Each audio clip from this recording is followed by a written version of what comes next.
do know there is a magical wheel inside you, don't you? The choice is yours, so is the opportunity. You can always start from within yourself. When? At this very moment. Come aggiornare la tua ruota, a practical guide for parents and teachers who wants to educate themselves in order to educate others. Okay, so here we are at another episode in English, the third one actually. And as we left you in the previous episode, we are going to be starting by reading the book. So this episode by episode, we are kind of following the book itself. And in this case, we are entering into the paragraph around, you will see soon. So this is the part with personal narration. So I will narrate it as I'm narrating it into the book. It was a surprise for me to think of it that way the first time when I heard Jim Quick, a world-renowned learning coach, directly quote Spider-Man. With great power comes great responsibility. What surprised me even more was realizing that the reverse is also true, and not just for superheroes. With great responsibility comes great power. At first, I thought it was just a nice idea. But when I actually put it into practice, I saw that it wasn't just a catchy phrase, It was a real and concrete truth. From that moment on, taking responsibility for other people or for a specific project became one of the greatest sources of personal growth and stability for me. And also a great source of joy. In relationships, at school, in friendships, or at work, the choice to become a point of reference for someone else pushed me or guided me into giving the best of myself. It motivated me to show up on time, to prepare with care, to act with integrity and consistency. I slept and dreamt that life was joy. I awoke and saw that life was service. I began to serve and saw that service was joy. Tagore. So that was the quote that we decided to put just after the narration. And if we go a little bit down, the title is Taking 100% Responsibility for your own inner life. Okay, what does that mean? We are going to be discovering it soon. And we would like to do a little quiz with you that we often do in, live audiences and presentations. So even if it might seem silly to you, we just invite you to do it. It's so simple. So the question is this: if you relate to your own personal experience, what is the relation for you with responsibility? If it's a great relationship and you find that's one of the best gifts that you can have in your life, you can put a thumb up. If for you responsibility, just to think about it, it makes you feel heavy or like a contraction in your stomach or in your shoulders, you can put the thumb down. If it is a mixed feeling, you can put one thumb up and one thumb down. Or if it's kind of neutral and mild, something in between. So once again, we ask you, what is your connection with responsibility? Like, for example, for you, Chiara, what is your connection with responsibility? Well, for me, it's quite good. So where would you put the thumb in this case? Up. Totally up. Totally up. Okay. But it's not something that I carry since I born. It's something that arrived later in life. Before, it was not that clear to me that responsibility was good for me. Okay, and it was not really clear what responsibility is. Okay, even what it meant. Yeah, what it meant. So if we would have asked you when you were in your 20s, where would have been your thumb? Wow. Under the ground. Not really under the ground, but maybe in the middle. Maybe in the middle. Yeah. But the way I was considering responsibility was different. And for you that you're listening, where did you put your thumb? Up, middle, down, mixed? So if it happened that you put it up, it is likely that you already found some of the things that we are exploring in the book. If you put it down, maybe it can be very useful for you. So one of the things about responsibility is to take the right amount of it. Because if we are taking too much, it's like we are putting a load on our shoulders. Have you ever experienced that? Who has been that was giving you more responsibility? Or maybe you took too much responsibility on your shoulders. Like Chiara, for you, do you have any experience of that kind? Sure, a lot. Not just one. And I think that when you are working as an educator or a teacher, or when you are a parent or a sibling, yes, it's something that you may have experienced more than once. If you have this feeling that you can handle things, and maybe you can help others to handle things. So it's not that I want to take responsibility from you just for fun. It's just I want to help you. This is particularly tricky for me. The help connected with responsibility. You want the other person be more ease in their life, or just to help. But the intention is great, but the result is that you are catastrophe. The result is usually weight, heaviness, fatigue, tiredness, and all those things. And the other poor fellow is not going to develop. No, at all. At the same time, you're carrying with you a message, even if you didn't mean, at least I didn't mean to carry that message. But the message is, you're not able to do it. You can't just carry all of it. I can, but you can't. So it's not what we really want to, probably is not what we really want to share, we really want to give as a message for the other person. But I'm strong, you're weak. That's the message. The bottom line is that. So excess of responsibility, it's generally creating tiredness.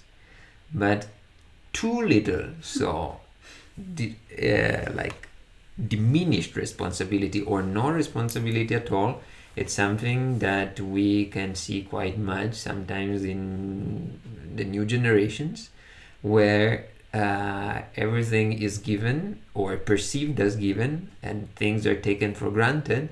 So there is no enthusiasm, not much involvement, because who cares? That's not my business. That's not very much what I need to bother about. So there is that sluggishness, that kind of laziness that comes when one is not owning whatever. So from one side we have the heaviness, so taking everything like as a big rock to carry. And to the other side we have an inconsistency, like something that it's not existing actually. So like too light. And drains the energy or doesn't give energy at all.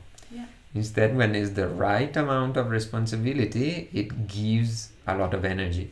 In the sense, if one is owning one's own emotional landscape, for example, or even more, which is a little bit the quote and narration of before, when one is owning a project, when one is owning the sufficient responsibility of a group or of something, an endeavor, then there is that aliveness that you feel like intervening because you are able, without stealing that ability from other people. Because that's the wonderful gift in the word itself. Response-ability. So it's the ability to respond healthily to circumstances. And there is a sense of satisfaction Mm-hmm. That is very different than when you're carrying other responsibility, because you don't have that sense of satisfaction. It's more related to your ego. Mm-hmm. Mm-hmm. But the satisfaction when you see other people walking with their own legs, on their own legs, and that's how in Italian says probably. But like, yeah, independence. Yes. Yeah, you have Yes. this sense of autonomy, Yes. independence. Yes. Then it's like, wow. Yeah. You can It's a see, gift. yeah, it's a gift, and you can see the light of Yes. that person. You Yes. know, Yes. you don't want to cover that light. Exactly. You want to nurture that light. Exactly. And that is one of the greatest temptations for parents and for teachers is you see, or even the people that are owning their business or managing things or groups, is you see that the people that you're working with or that are working for you or with you, they are not managing. And then the temptation is, I will help you. I will take the responsibility for you. And I will do the things because I don't find that the things can be working well in that way. So let me tell you what to do, or let me do it for you. But what about at home, for example, with a child? What about giving the child the responsibility of taking care of part of the house, of cutting the grass, or cleaning the dishes, or if it's somebody that is above 18 years old and is doing something with a car and the car is not working, instead of fixing it for them, what about telling, okay, why don't you figure it out? Why don't you take the responsibility of it? Yeah. Otherwise, on the other part, there is no. I mean, no. How do you say that? I don't have the word even in Italian. Why I should do it? No Like motivation. Motivation. No thanks. reason. Yeah, no reason. Like, if you always substitute the other person in the responsibility, the other person doesn't feel the motivation to do it. Why should I do it? You do it for me. So it's more chill, more relaxed. Yeah, there is not internal drive. And that internal drive is what we were meaning before, when one is taking too little responsibility, is like a wheel, like the thing of our book, that is punctured. There is no internal pressure. It's not too much pressure, but a little bit you need it. Otherwise, the entire thing will not roll. Yeah, and when the person is not taking responsibility because you are taking it for that You're person, stealing them from them, yes. there is another mechanism, another thing happening inside that person.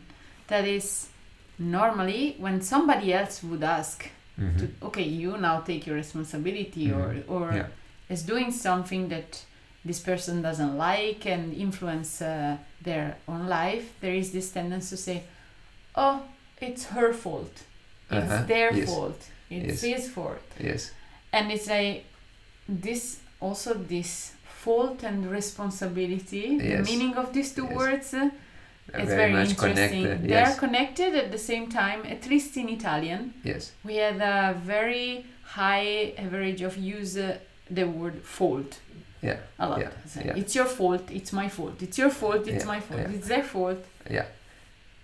That can be included into what is called blaming. Exactly. To blame other, which is another way of saying I'm shifting the responsibility from myself, from owning it, to outside. Exactly. Maybe I share with you something which can be interesting for the listeners also. There is a magic formula or formula for happiness or satisfaction, for pain or dissatisfaction, and for sufferance. Okay. So the one for happiness is when the life conditions, when whatever is around you, it's actually matching your expectations. So then, oh yeah, my friend is doing what I'm expecting my friend to do, so I'm quite pleased. Or my job, it's going as much as I'm expecting it to go, so I'm happy.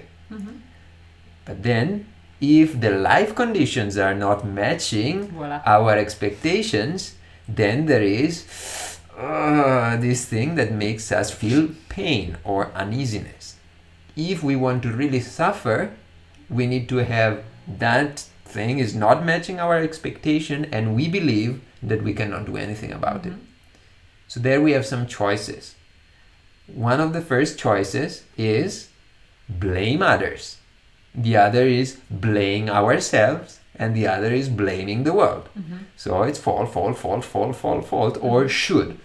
Shooting all over the place. It should, I should, he should have done, should, but it's still this giving away responsibility.